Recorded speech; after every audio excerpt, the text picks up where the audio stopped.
দুঃখ দিলে নিরন্তর চলে দুঃখ আর পাচিতে সাধনা এই বাসনা সদায় পাচিতে সাধনা এই বাসনা সদায় আমি ফণি ধরে খাই বলা হয় আর অপরাধে এদিন তুমি সংসার গারদে থাকিব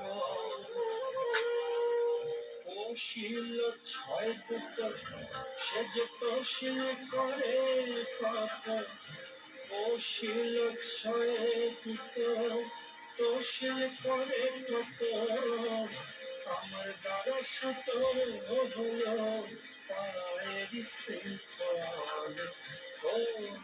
অপরাধে এ দুর্ভোগে আমাদের সংসার গারদে থাকিব অপরাধে এ দুর্ভোগে আমাদের সংসার গারদে থাকিব।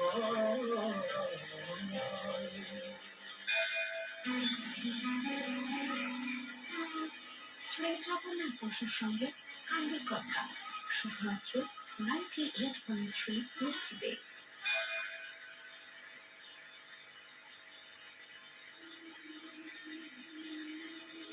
আমরা দেখেছি জলে স্থলে অন্তরিক্ষে সর্বত্রই হাসের সমান গতি।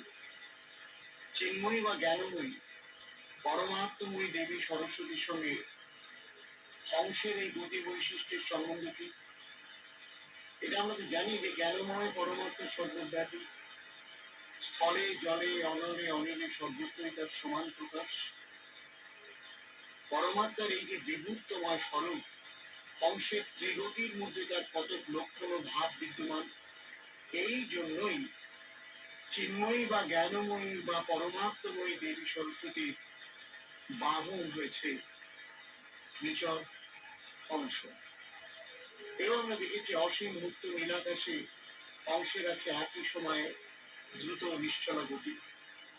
অর্থাৎ আকাশ মার্গে হংস অত্যন্ত বেগে উড্ডয়নশীল, কিন্তু নিম্নভূমি থেকে ঊর্ধ্বের দৃষ্টিপাতে মনে হয় যেন সে একই স্থানে স্থির ও নিশ্চল। তাৎপর্য এই, জ্ঞানময় পরমাত্মার যুগপৎ দুটি লক্ষণ, একটি স্বরূপ লক্ষণ, অন্যটি তটস্থ লক্ষণ। তটস্থ লক্ষণে তিনি যে সগুণ সাকার সবিশেষ সক্রিয় এসব বলেছি। আবার স্বরূপ লক্ষণে তিনি যে নির্গুণ নিরাকার নির্বিশেষ নিষ্ক্রিয় নিরঞ্জন সচ্চিদানন্দ রূপ একথাও বলেছি। সুতরাং আরেকটি কথা, হংসের জল ও দুধের বিবেক আছে।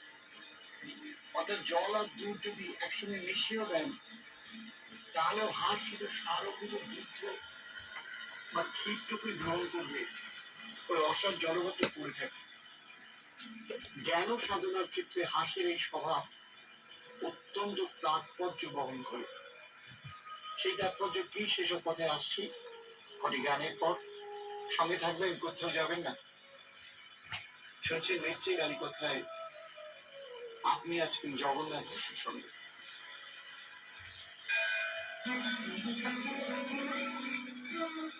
শ্রী জগন্নাথ বসুর সঙ্গে কান্ডের কথা শুধুমাত্র 98.3 মির্চিতে।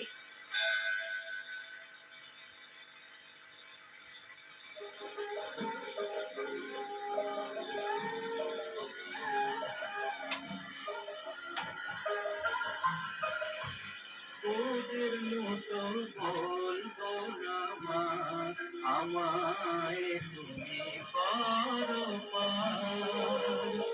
ভবের সকল কাজে যদি মানতে হয় গো আমায় হার, তোদের মতো বলবো না মা, আমায় তুমি পরপার।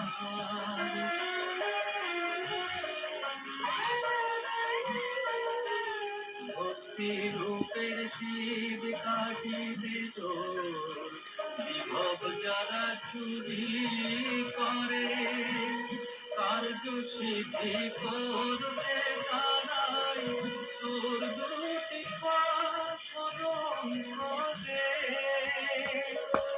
আমি তোর দিশে তোর হয়ে মা চাইব না উমা চাইব না দান তোর দয়ার ভবের সকল কাজেই যদি মানতে হয় গো আমায় ওম গণেশায় নম গণেশায় নম ওম বিষ্ণু ওম বিষ্ণু বিষ্ণু পার্বতীর একটি চরণ খ্রিস্টানের শত্রু ভোগ নাই ক্ষতি করে।